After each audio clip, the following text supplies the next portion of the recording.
안녕하세요. 오늘 김달진 미술사의 이야기는 화제 전시 러시아 근현대 작품전이 열리고 있는 남아 갤러리를 찾았습니다. 굿모닝 USSR. USSR은 소비에트 연방공화국의 약자인데요. 우리나라에서 이렇게 러시아의 근현대 작품을 이렇게 망라해서 볼 수 있는 이런 기회가 많지가 않죠. 2000년도에 러시아 천년의 삶과 예술이라는 그런 큰 전시가 국립현대미술관에서 열린 적은 있고요. 근데 이번 이런 여름 시즌에 이런 좋은 전시가 남아갤러리 123 전관에서 열린다고 해서 제가 여기를 찾아왔는데, 우리 남아갤러리 박 실장을 통해서 이 전시에 대해서 설명을 들어보도록 하죠. 우선 저희가 이번에 서울에서 진행하게 되는 러시아 근현대 작품전은 1930년대부터 소련의 사회주의가 붕괴되기 직전인 1990년대까지 활동했던 55명의 작가와 이제 104점 정도로 우선 전시가 이루어져 있습니다.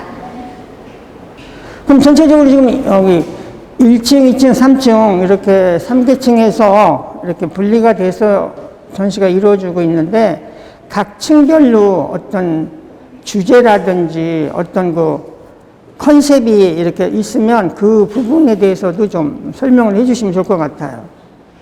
특별하게 주제를 정해서 네. 전시가 되어 있지는 않지만 이제 각 층마다 같이 볼 수 있는 풍경화, 정물화, 그리고 인물화까지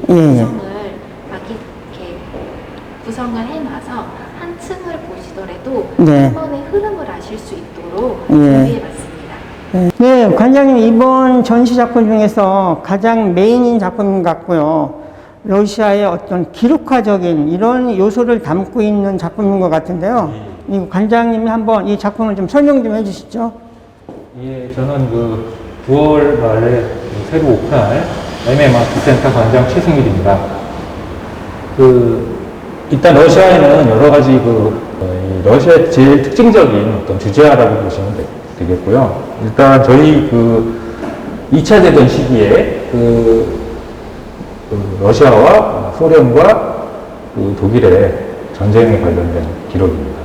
그러니까 러시아가 모스크바 공격까지 밀렸다가 이제 독일을 격파하기 시작한 어떤 최초의 어떤 전투를 기록한 전쟁 기록화라고 보시면 맞을 것 같습니다. 여기 지금 한참 한겨울인 것 같아요. 여기 어떤 그림의 이 배경이라든지 이 부분이. 이 러시아, 특히 이제 소련이 옛날 러인 전쟁도 그렇고 나폴레옹하고의 어떤 전쟁도 그렇고 기후에 관련된 어떤 전술을 잘 썼습니다. 2차 대전 때도 러시아 공격까지 와서 겨울이 오니까 이제 준비가 안 돼 있던 독일 군들이 어떤 전쟁에서 좀 밀리게 되는 어떤 계기가 되는데, 그거를 이제 기록한 것 같고요. 일단 이제 소련 군들이 마지막 항전을 하는 계기가 되는 전투의 장면이라고 보시면 되고요. 요 다음 전투가 이제 쿠르크지라는 기록이 있었는데, 거기에서 이제 대승을 하게 됩니다. 여기에 이제 시발점이 되는 전투라고 보시면 될 것 같아요. 저 가운데 보이는 탱크가 아쉽게도 우리나라 6.25 전쟁 때 북한군이 몰고 왔던 T-34라는 전차입니다. 실제로 아르미타주 전쟁 기념 50주년 행사에 저 탱크를 몰고 와가지고 행사를 하는 거를 제가 봤었는데요. 그거랑 똑같은 전투라고 보시면 됩니다. 그 당시 어떤 그 전쟁 상황을 굉장히 리얼하게 보여주는 어떤 기록화적인 측면에서 굉장히 우리에게 중요하게 다가오고 있는 이런 작품인 것 같습니다. 네, 이게 지금 세 점은 시리즈인 것 같은데요. 여기 보이는 레닌이라고 해야 될까? 이런 건데, 이 작품에 대해서 좀 더 이렇게 자세히 좀 알려주시죠. 예, 이 작품은 1970년도 작품들이고요. 페로프라는 작가의 작품이고, 이 작가의 특징은 전쟁 기록화를 좀 그렸다는 것도 있지만, 실제로 다른 그 서정적인 풍경화도 네. 잘해주셨던 작가입니다.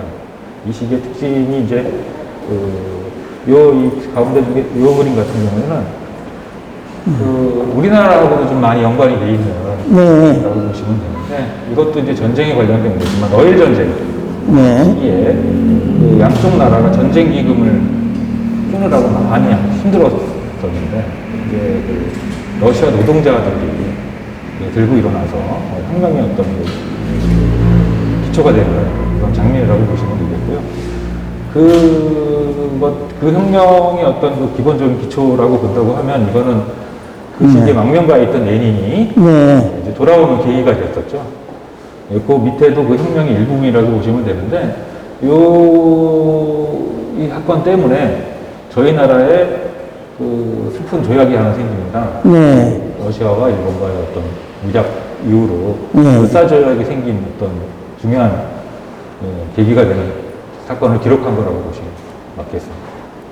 네, 이 작품은 레닌을 만나고 있는 보행자들이라는 작품이고요. 이거는 붉은 광장에서의 혁명, 밑에는 그 행군, 이렇게 세 점 연작 시리즈로 그 시대를 이렇게 나타내고 있습니다. 네, 여기 보여지는 작품, 이 작품에 대해서 좀 설명 좀 해주시면 좋을 것 같아요. 그 사회주의 시절에 그 사회주의 리얼리즘은 가장 이상적인 그 현실을 포장을 해야 되는 어떤 그런 형식이라고 보시면 되는데, 이 여성노동자 체바코브 작가의 여성노동자 같은 그 작품은 그 노동자를 이제 미화시키는 그 특징적인 것 중에 하나고요. 제일 큰 거는 이 작품은 이 작가도 이제 그 러시아 시절에 그 소련 시절에 인민예술가라고 자기로 따지면 제일 높은 자리입니다. 그리고 이 체바코브 이 여성노동자 이 작가가 이 스탈린이 주는 최고상 문화부문 전체를 통틀어서 최고상을 수상했던 작가의 작품이라고 보시면 되겠고요. 일단 그 여성 노동자가 가끔이 그 노동을 하면서 아주 긍정적이고 희망적이고 힘찬 어떤 그런 당당한 모습을 표현해서 보시면 될 것 같습니다. 지금 말씀드린 대로 체바코프 당대의 그 미술사적으로도 가장 평가받았던 그 작가의 작품을 통해서 그 당시 어떤 노동 현실이라든지 현장을 굉장히 리얼리티하게 관람객들에게 전달해주는 그런 그림이고, 러시아의 어떤 전형적인 그 인물에 대한 이런 묘사가 굉장히 잘 드러난 그런 작품이라고 말씀드릴 수 있을 것 같습니다. 여기 포브코프의 작품은 우리가 알고 있는 러시아의 그 사회주의 그림과는 다르게 조금 다른 화풍인데요. 이 작가에 대해서 조금 작품 설명 좀 해주시죠. 그 포바코브 작가님은 지금 현재 아직 생존해 계시고요. 활발한 활동을 하고 계시는 작가분이십니다. 근데 이분은 이제 절실한 그 러시아 정계의 그 신자이시기도 하고요.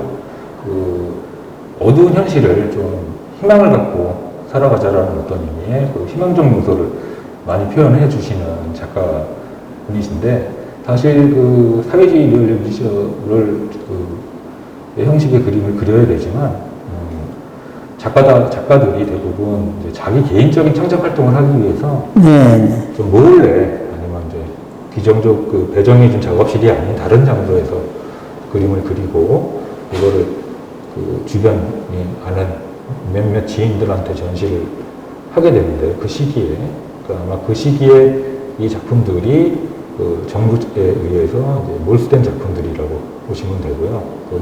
아무리 사회주의라고 해도 작가들의 어떤 그 끼나 창작성을 막을 수가 없었기 때문에 그런 것들의 그 어떤 그 사회주의 미술의 또 색다른 측면을 그 보고 계시면 맞다고 좀 생각합니다. 다른 이 작품 같은 경우가 좀 더 밝은 어떤 사회적인 면모 아니면 약간 이 초현실적인, 우리가 그냥 쉽게 얘기해 뭐 샤갈에 사람을 그려서 그 하늘에 이렇게 날른다든지 그런 거를 연상하는 이런 그림인데, 이건 굉장히 좀 러시아의 우리가 전통적인 이런 그림보다 더 밝고 화사하고 어떤 꿈 이런 거를 보여주는 또 이 같은 작가 포브코프의 작품이네요. 아, 포브코프 작품이 아니고요. 네. 그 포브코프의 그 아내분 되십니다. 아, 아내분 부부 작가였었나 네. 보죠? 이 특이하게 제가 러시아를 다니면서 조사를 해봤을 때, 네. 그 작가들의 이 자식들이나 후손들이 네. 계속 그 작품 활동을 하는 쪽에 그 연결이 다 되어 있더라고요. 네. 심지어 이분의 그 따님이 두 분 계신데, 네. 그 두 분도 미술을 전공하고 계십니다. 네. 이분의 작품은 그 남편에 대한 어떤 작품의 영향도 있지만, 네. 조금은 더 이제 샤갈, 말씀하셨던 것처럼 샤갈의 어떤 그 갖고 있는 환상적, 몽환적 그런 네. 해학적으로 표현하시는 네. 그런 특징을 좀 갖고 계시다고 보시면 좋을 것 같습니다. 네. 이 작품들을 통해서 러시아 해화의 다른 면모를 보여주는 그런 작품을 소개했습니다. 네, 이 작품, 러시아의 어떤 황량한 이런 거를 보여주는 작품인 것 같은데요. 이 작가 좀 설명 좀 해주시죠. 예, 그 스타자로프라는 작가고요.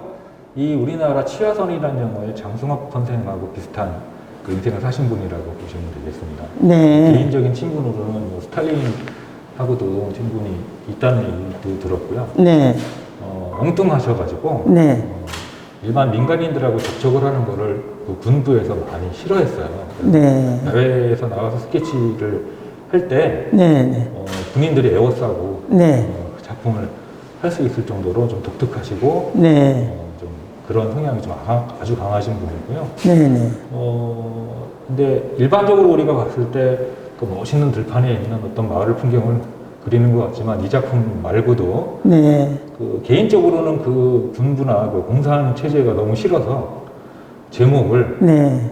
멋있는 풍경을 그려놓고 뭐 폐허라든지 예. 약간 그런 제목을 쓸 수가 없었거든요. 그 시기에는. 네. 그러니까 그런 식 제목 가지고 이제 항명한 네. 유명한 작가입니다. 그리고 실제로 러시아에서 그 러시아 미술을 100년사를 따졌을 때 100인에 들어갈 수 있을 정도로 비중이 있는 네. 작가라고 보시면 되고요.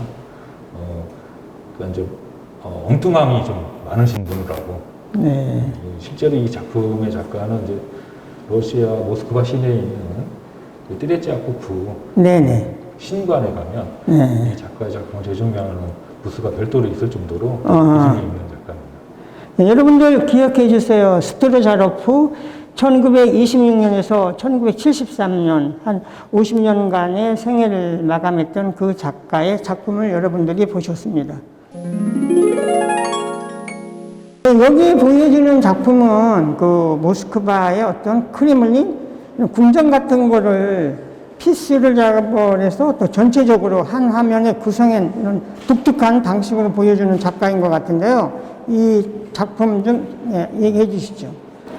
이 포미샤로프라는 작가의 작품이고요.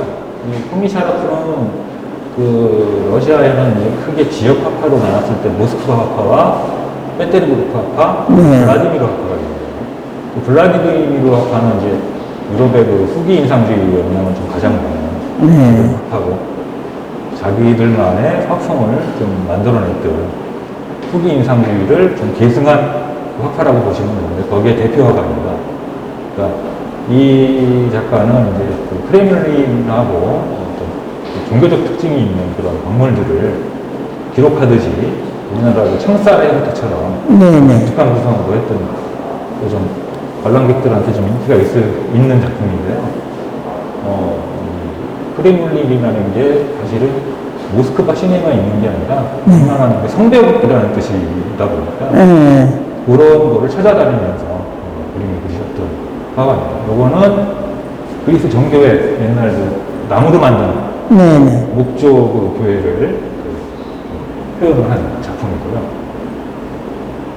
좀 독특한 구성으로 좀 하는 거로 좀 유명하고 작가가 본인이 직접 이 청살 같은 형태를 만들어서 뒤에다가 이제 모습을 하나씩 정성스럽게 만든 작품입니다.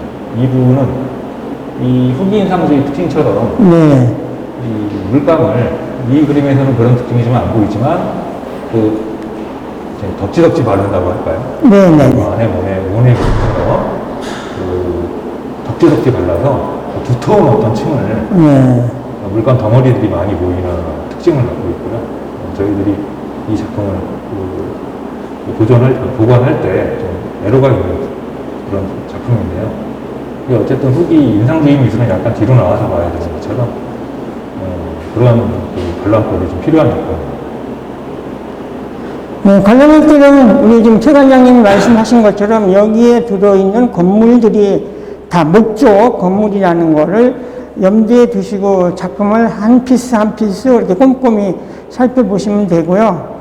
이 러시아 근현대미술전은 7월 30일까지 남아 갤러리에서 열리고 있습니다. 그래서 러시아의 근현대 회화를 이렇게 한꺼번에 볼 수 있는 기회가 우리나라에서 많지 않은데요. 이게 7월 30일까지 전시가 열립니다.